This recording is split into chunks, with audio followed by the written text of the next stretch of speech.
오늘 제가 발표할 논문은 이제 트리플 AI 어, 21에 발표되었던 논문인데 Entity Structure Within and Throughout Modeling Mention Dependency for Document Level Relation Extraction이라는 논문입니다.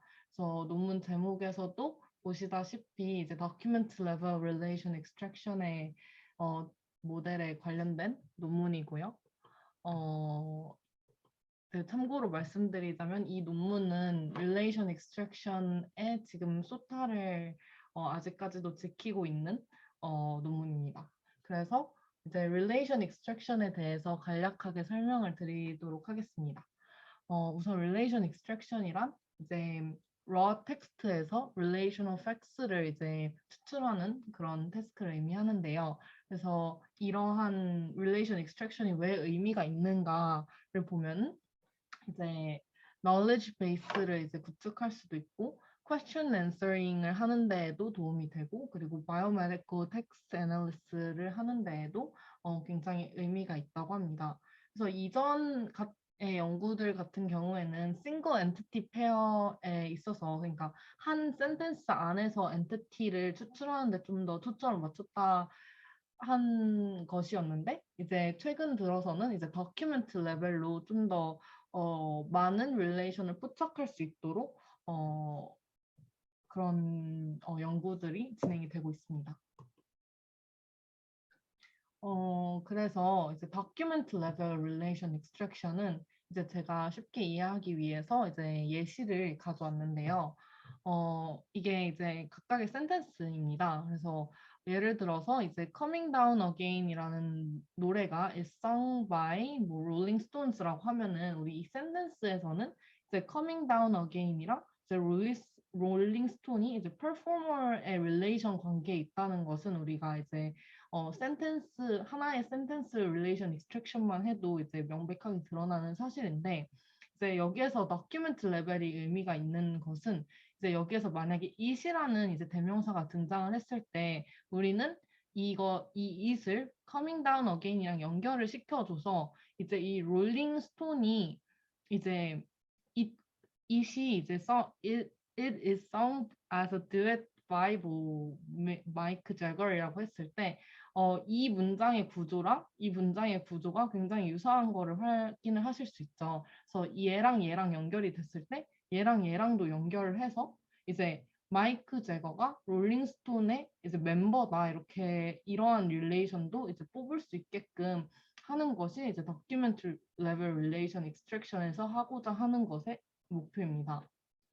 그래서 이제 센텐스 1과 센텐스 2는 이제 이렇게 it으로 연결이 되는 이제 것을 확인하실 수 있는데 보시면 직접적인 커넥션은 없지만 이런 co-referential mention 즉 it과 연결이 되기 때문에 그 object인 the Rolling Stone이랑 마이크 제거랑도 연결이 돼서 이제 추가적인 릴레이션을 포착을 할 수 있었습니다. 그래서 이러한 document level relation extraction의 이제 previous work를 이제 살펴보시면은 이제 크게 두 가지로 나뉠 수 있는데요.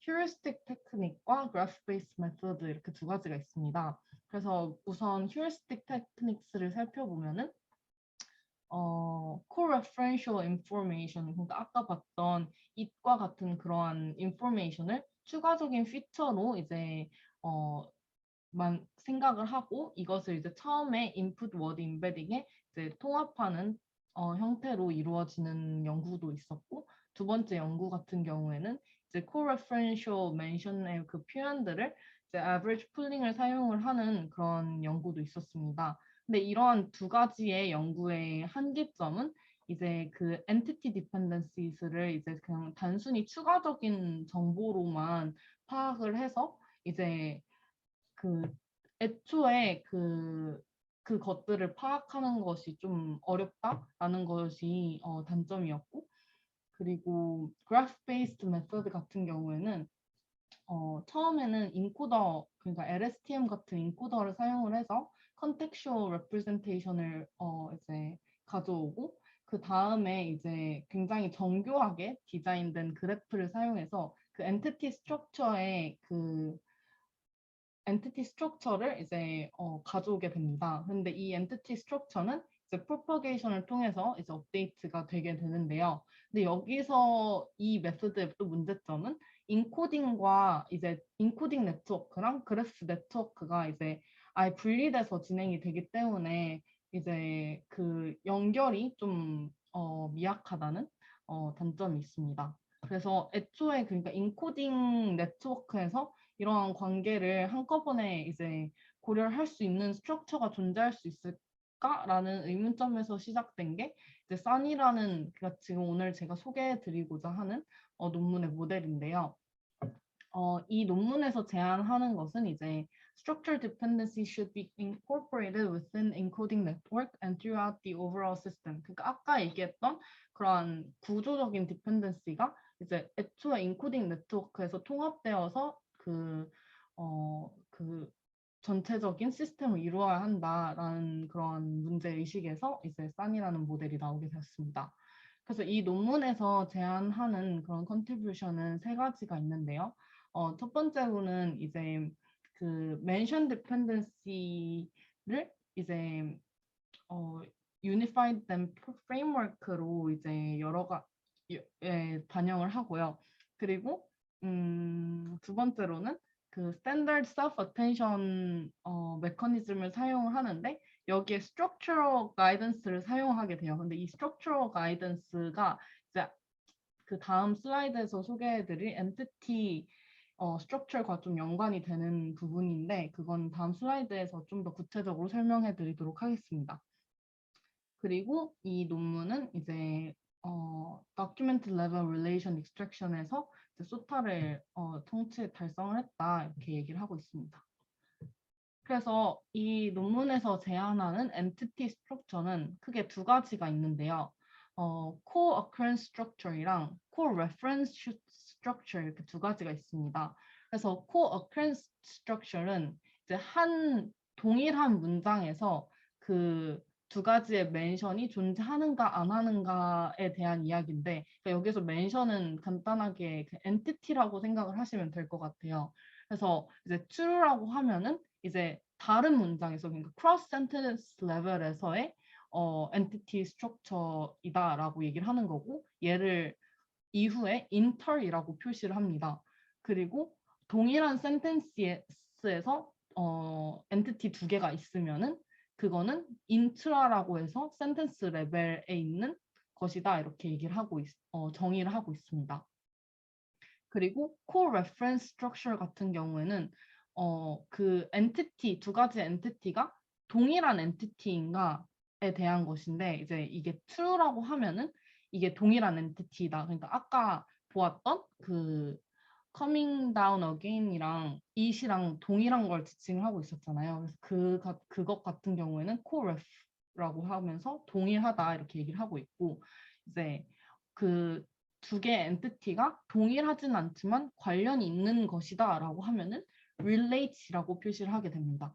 그래서 co-occurrence 같은 경우에는 같은 센텐스에 있으면 intra, 다른 센텐스에 있으면 inter이고 이제 동일한 엔티티면은 co-ref고 다른 엔티티면은 relate라고 생각하시면 됩니다. 그래서 이제 이렇게 표로 나타낼 수 있는데요. true, false, true, false에서 총 4가지의 조합이 나올 수 있습니다. 그래서 이 4가지 조합이 entity structure를 이루는 것이고 거기에 추가가 되어서 이제 2가지가 추가가 되는데 이제 그러니까 다섯 번째로 추가되는 것이 intrasentential non-entity words예요. 근데 이게 intra 같은 경우에는 이제 아까 intra는 이제 같은 센텐스 안에 있는 것이라고 얘기를 했죠. 그래서 같은 센텐스 안에서 이제 non-entity words도 이제 고려를 하겠다라는 거고 이제 NA 같은 경우에는 같은 센텐스에서 그러니까 그 다른 센텐스에서 그러니까 intersentential non-entity words니까 다른 센텐스에서 non-entity words는 NA로 표시를 하는데 그 이유가 이제 no crucial dependency가 있다고 가정을 하고 NA로 표시를 하게 됩니다. 그래서 이렇게 6가지의 entity structure를 이렇게 정의를 하게 되는데요. 예시를 들어서 한번 더 설명을 드리도록 하겠습니다. 그래서 여기 얘네들이 entity structure인데요. 보시면은 얘가 sentence 1이고 얘가 sentence 2라고 보면은 이렇게 얘도 sentence 1, 동일한 sentence고요. sentence 1. 그리고 얘도 sentence 2입니다. 그래서 보시면은 N은 non-entity고 E1은 entity 1이고 E2는 entity 2, E3는 entity 3인데 여기에서 빨간색을 보면은 entity 1, entity 1이죠. 그리고 동일한 센텐스 안에 있어요. 이건 같은 센텐스니까. 그러면은 얘는 아까 동일한 엔티티를 지칭을 하고 있고 한 센텐스 안에 있으니까 intracoref가 됩니다. 그리고 노란색 얘 같은 경우에는 entity 2, entity 1이니까 다른 엔티티죠. 그러면 relate이죠. 그리고 동일한 센텐스 안에 있으니까 intra-relate이 됩니다. 그리고 이제 연두색, 파란색도 이렇게 동일한 맥락으로 보시면 되고요. 그리고 intra-any 같은 경우에는 이제 non-entity와 이제 entity 1가 이 같은 센텐스에 있지만 이제 any 이제 non-entity니까 이게 intra-any가 되는 거고 이제 여기에서 센텐스 밖에 있는 거, 그러니까 센텐스 2에서에 보시면은 n이 똑같은 위치이지만 이제 얘는 센텐스 밖에 있기 때문에 아까 얘기했던 intersentential non-entity words NA라고 레이블 돼 있는 것을 볼 수 있습니다. 그래서 entity structure는 6가지가 있다라고 기억해 주시면 좋을 것 같습니다. 그래서 SA는 기본적으로 트랜스포머의 구조를 따르게 됩니다. 그래서 보시면은 인풋이 이제 쿼리, 키, 밸류 이렇게 3가지가 있고 거기다가 다른 점은 엔티티 스트럭처가 이렇게 들어가게 됩니다. 그래서 일단은 첫 번째로 unstructured attention score를 보시면은 얘네들 얘기를 하는 거 여기 여 친구들 얘기를 하는 건데 여기는 우리가 트랜스포머에서 보았던 거랑 비슷하게 이제 비슷한 식으로 계산을 하게 되는 것을 보실 수 있고 이제 structured attentive bias를 보시면은 여기에서 entity structure가 반영이 되는 이 부분인데요. 여기에서 이 친구는 여기에서 끌어와서 여기서 더해지는 거고 이 부분이 여기 트랜스포메이션 이 부분인데요. 여기에서 SIJ가 우리가 아까 얘기했던 인트라, 코레프 이런 같은 엔티티 스트럭처를 의미를 합니다. 그래서 여기에서 쿼리랑 키랑 그 엔티티 스트럭처를 다 가져와서 트랜스포메이션을 한 다음에 이제 디루트한 걸로 이제 나누게 되는데요. 이 트랜스포메이션 모듈 같은 경우에는 이제 후 슬라이드에서 좀 더 자세하게 설명드리도록 하겠습니다.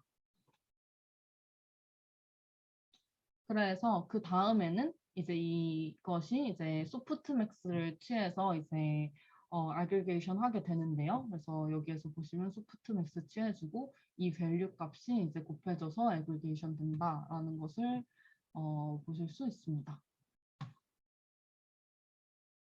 그래서 아까 제가 트랜스포메이션에 관련해서 조금 더 구체적으로 설명을 드리겠다라고 말씀을 드렸는데 그 부분이 이 부분이에요. 그래서 트랜스포메이션 같은 경우에는 2가지 방법으로 이루어지는데 첫 번째 방법은 바이애핀 트랜스포메이션이고 두 번째 방법은 디컴포스 리니어 트랜스포메이션입니다.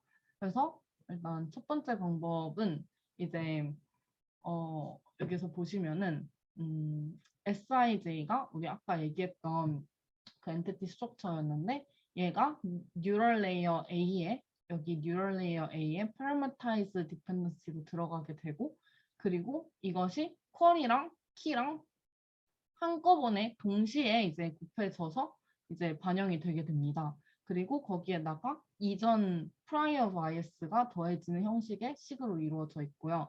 그리고 이제 두 번째 decompose linear transformation 같은 경우에는 이제 차이점은 여기에서 보시면은 이게 아까 봤던 그 entity structure가 이제 쿼리, 키에 각각 이렇게 반영이 돼요. 그래서 보시면은 이 부분이 이제 bias conditioned on query token representation이고 이 부분이 bias conditioned on key token representation. 그래서 얘네들이 아까는 한꺼번에 반영이 됐다면 얘는 각각 반영이 돼서 더해진 형식으로 이루어지고 있습니다. 그리고 거기에다가 이 친구랑 동일하게 prior bias가 더해지는 형식으로 식이 이루어져 있습니다.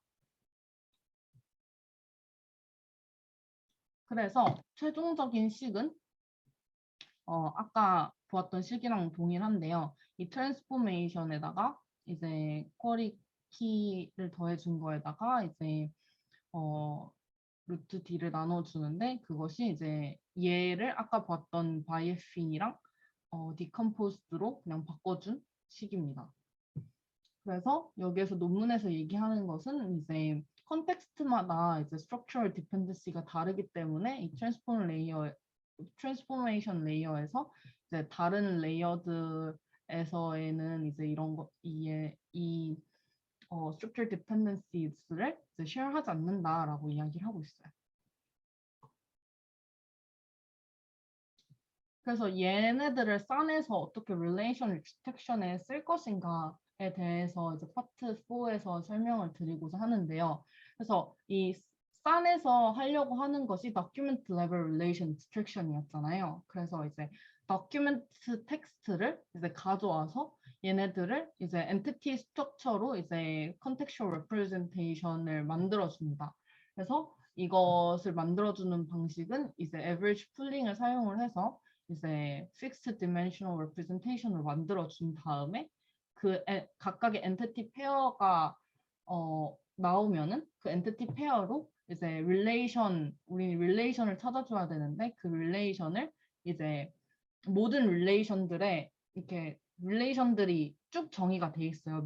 뭐 아까 봤던 것처럼 멤버나 뭐 퍼포머 이런 식으로 릴레이션 쭉 정의가 돼 있는데 그 릴레이션들의 probability를 다 계산을 해줍니다.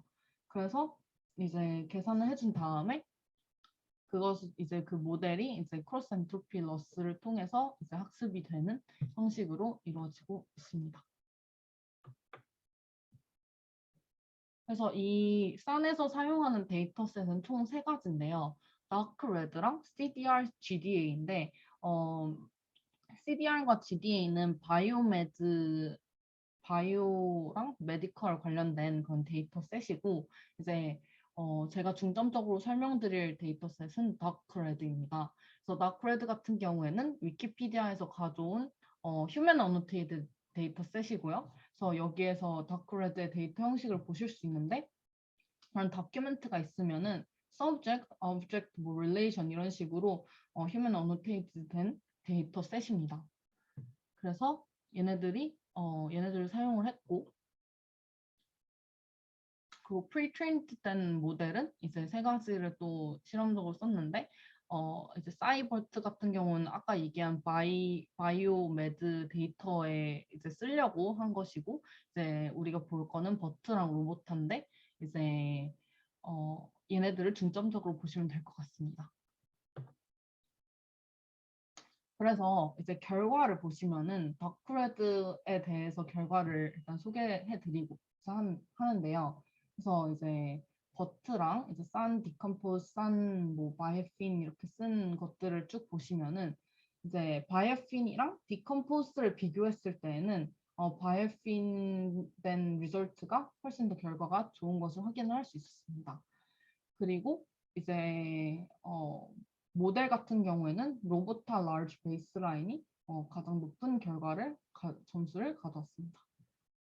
그리고 이제 여기에서 밑에 아답테이션 부분이 있는데요. 얘는 저자들이 이제 여기 프리트레인된 트랜스포메이션이랑 우리가 사용하는 뉴 트랜스포메이션과 이제 좀 갭이 있다고 생각을 해서 이제 디스턴스 슈퍼바이즈 데이터를 추가해가지고 프리트레이닝과 파인튜닝을 진행한 모델이라고 해요. 그래서 이 모델 같은 경우에는 뭐 가장 성능이 좋았다라고 추가적으로 덧붙여서 결과를 냈습니다. 그리고 엔티티 스트럭처에 관련된 obligation study도 있었는데요. 그래서 보시면은 이 산 바이오핀을 사용을 했을 때 intra coreference를 뺐을 때의 성능, 그리고 intra relation을 뺐을 때의 성능 뭐 이런 식으로 나오거든요. 그래서 보시면은 인트라 코레퍼런스를 뺐을 때 성능이 가장 낮은 거를 볼 수 있고, 물론 이제 all을 뺀 게 제일 낮긴 하죠. 그래서 일단은 6가지 중에서는 이제 얘가 이 intra core reference가 가장 이제 큰 영향력을 미치는 entity structure라고 볼 수 있다라고 이야기를 하고 있습니다. 그래서 우리 아까 얘기했던 걸 간략하게 다시 얘기하자면 intra core reference는 이제 같은 문장 내에서 같은 엔티티를 가리키는 entity structure였죠. 그래서 그 스트럭처가 가장 중요한 애였다라고 이야기를 하고 있습니다. 그래서 이 논문에서 제시하는 future work로는 2가지가 있는데요. 그래서 싼을 이제 reading comprehension 같은 그런 다양한 태스크에서 어플라이 할 수 있도록 하고, 그리고 2번째로는 이제 entity structure formation을 좀 더 확장시켜서 더 의미 있는 그런 dependency를 좀 포함할 수 있도록 해야 한다라고 이렇게 2가지의 future works를 제안을 했습니다. 그래서 마지막 파트에서는 이 싼을 구현한 GitHub 링크가 이제 제시가 되어 있었는데, 이 부분을 보면서 좀 생각한 문제점들과 이제 고민 같은 거를 이제 소개해 드리고자 합니다. 그래서 이 여기 GitHub 링크를 들어가시면 이 코드를 살펴볼 수 있는데요. 저는 이 코드를 이제 제가 가지고 있는 다큐멘트 텍스트로 이제 실행을 시키고 싶어서 이제 살펴보았는데, 이 코드에 좀 문제점이 있었어요. 그래서 이 코드의 문제점이 보니까 얘의 인풋은 다크레드 데이터로 들어가게 되어 있더라고요. 근데 여기에서 준 그 다크레드에 들어가는 데이터 형식이 이런 식이거든요. 그래서 보시면은 이런 네임이 있고, 그러니까 엔티티가 있고, 이 엔티티가 어떤 엔티티인지 오르가니제이션이다 이렇게 타입이 있고, 뭐그 위치랑 뭐 센트 아이디 이렇게 들어가는 그런 데이터가 들어가게 됩니다.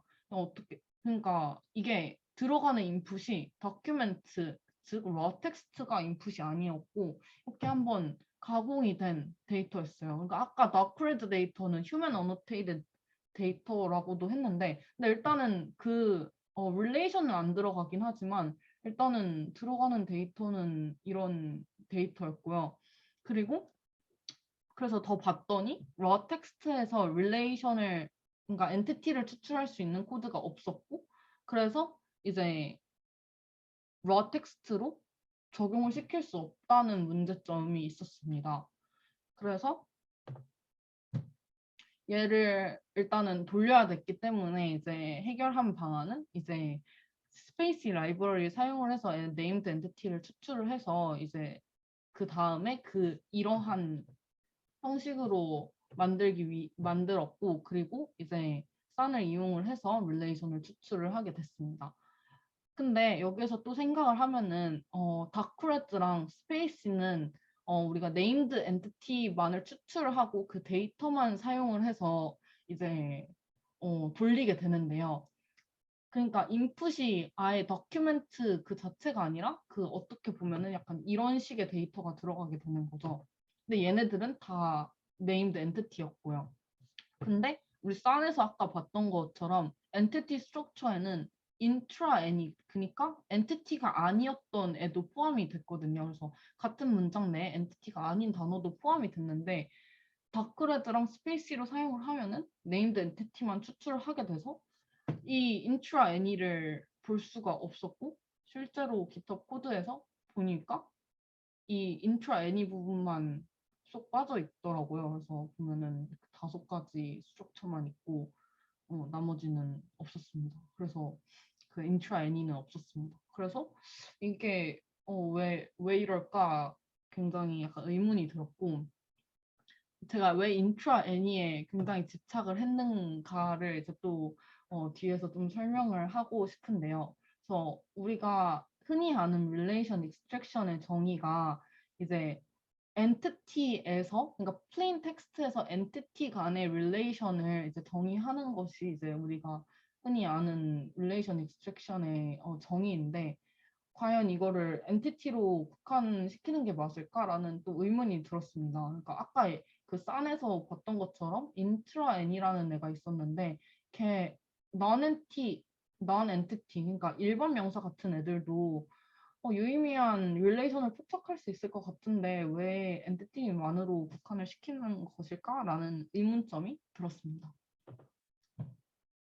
그 이유가 이제 제가 이제 싼으로 이제 프로젝트를 진행을 했는데 이제 그 제가 진행했던 프로젝트가 이제 그 금융 데이터로 이제 릴레이션 익스트랙션을 하는 거였는데 컴퍼니들 간의 릴레이션을 추출하는 거였어요. 그래서 그때 제가 가져왔던 데이터셋의 이 기간이 1월 5일에서 1월 6일의 데이터였는데 그때 소니랑 테슬라의 이제 릴레이션을 추출할 때 이제 그때 공통점이 이제 약간 소니가 그때 약간 일렉트릭 비이클을 시장에 띄워들겠다라는 기사가 많이 나왔어요. 그래서 이때 소니랑 테슬라가 그런 비이클로 연결이 되었어야 했는데 실제로 산으로 돌린 코드를 데이터를 보니까 차이나, 차이니스, 재팬, 도쿄, 젠, 타사키 같은 엔티티만 추출이 된 거를 확인을 할 수 있었습니다. 그래서 왜 이런 현상이 벌어질까라고 생각이 들어서 이게 얘네들이 다 엔티티이고 얘는 vehicle 같은 경우에는 일반 명사여가지고 그래서 안 되는 것일까라는 생각이 들어가지고 이제 제가 룰 베이스드 된 릴레이션 패턴으로 확인을 해봤습니다. 그래서 데이터에서 모든 그 subject, verb, object가 있을 때 이제 head를 이제 subject로 보고 tail을 object로 보고 relation을 verb라고 본 그런 그냥 임의로 정한 패턴으로 relation을 추출하고 걔를 이제 시각화를 했는데 그때 봤을 때에는 이제 vehicle이랑 car 같은 단어들이 충분히 있었어요. 그래서 데이터상의 문제는 일단 아니구나라고 생각이 들었고 근데 이제 얘를 또 시각화를 하니까 이런 약간 바이러스 같은 굉장히 많은 뮬레이션이 나왔는데 그래서 뭔가 중요한 단어에 주목하기 어려웠다는 문제점도 있긴 하였습니다. 그래서 그럼에도 불구하고 이제 노드2백으로 비슷한 단어들을 좀 추출해봤는데 그러니까 제일 비슷한 단어들 200개를 좀 추출해봤는데 그랬을 때 나왔던 단어들을 보면은 뭐 모터스, 마일, 뭐 로드 같은 약간 그런 단어들이 나온 것을 확인해봤을 때 이제 나온 엔티티도 이제 관계 추출에 있어서 좀 유용한 정보가 될 수 있을 텐데라는 생각이 들었습니다. 그럼에도 불구하고 이제 이 엔티티를 이제 어떻게 반영을 할지에 대해서는 계속 엔티티가 아닌 나온 엔티티에서도 이거를 어떻게 반영을 할 수 있을지에 대해서는 좀 이런 현상이 벌어질 수 있어서 좀 고민을 하고 있고 좀 이야기를 나누면은 재밌을 것 같아서 이제 implementation question 부분에서 가져오게 되었고요. 그래서 이제 그럼에도 불구하고 싼이 가지는 그런 유의미한 부분은 이제 다큐멘트 레벨에서 이제 relation extraction을 좀 더 효과적으로 그리고 가장 좋은 성능을 낼 수 있었다는 점을 가지고 올 수 있었지만 그럼에도 불구하고 이제 non-entity 같은 경우에는 어떻게 했는지 조금 의문이 든다라는 생각이 들었습니다. 오늘 제가 준비한 발표는 여기까지입니다.